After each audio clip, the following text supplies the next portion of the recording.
I'm gonna show you Jackson Storm. You can see that his speed goes up to 20, and he is the bad guy of the Cars movie. And that's cool.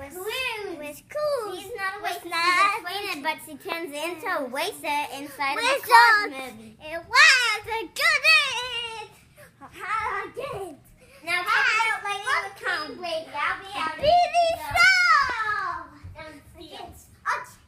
I'll go with cause now Simpsons. Lightning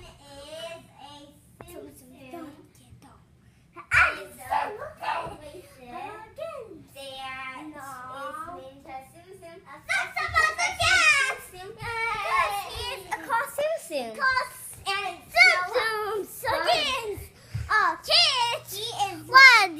He saved the day. If you like this video, subscribe to the Kelsey and Brady Show. Okay.